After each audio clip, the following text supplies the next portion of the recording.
আপনার ফেসবুক অ্যাকাউন্টে এখনো কি পুরাতন মোবাইল নাম্বার যুক্ত আছে? নাম্বার হারিয়ে গেলে বা পরিবর্তন করলে ভবিষ্যতে লগ ইন ও সিকিউরিটি সমস্যা পড়তে পারে। তাই আজকের ভিডিওতে আমি দেখাবো 2026 সালে নতুন ফেসবুক আপডেট অনুযায়ী কিভাবে সহজে আপনার ফেসবুক অ্যাকাউন্টের ফোন নাম্বার চেঞ্জ করবেন। পুরো ভিডিওটি শেষ পর্যন্ত দেখুন। তো সর্বপ্রথম আমরা এখান থেকে ফেসবুকে চলে যাবো।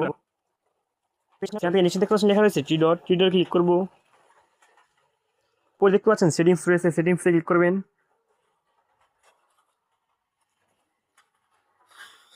তো এখানে লিখতে পাচ্ছেন লেখা রয়েছে অ্যাকাউন্ট এন্টার। তো এখানে ক্লিক করবেন, প্রোফাইলে ক্লিক করবেন। তারপর নিচে দেখতে পাচ্ছেন আপনাদের নাম্বার দেওয়া আছে, তো আপনারা নাম্বারে ক্লিক করবেন। এখানে দেখতে পাচ্ছেন নাম্বার দেওয়া আছে, তারপর নিচে দেখতে পাচ্ছেন লেখা রয়েছে অ্যাড মোবাইল নাম্বার, ওখানে ক্লিক করবেন।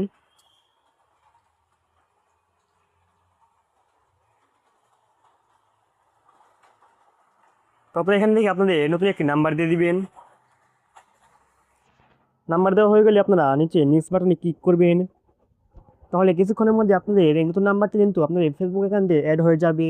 তো গাইস, এটাই ছিল আজকের ভিডিওটি ভালো লাগলে একটু লাইক করে দিন। তো গাইস, এভাবে খুব সহজে আপনারা আপনাদের ফেসবুকের মোবাইল নাম্বারটি চেঞ্জ করতে পারেন।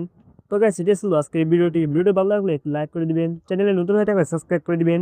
দেখা হচ্ছে পরের ভিডিওতে, ততক্ষণ যেন সবাই ভালো থাকবেন।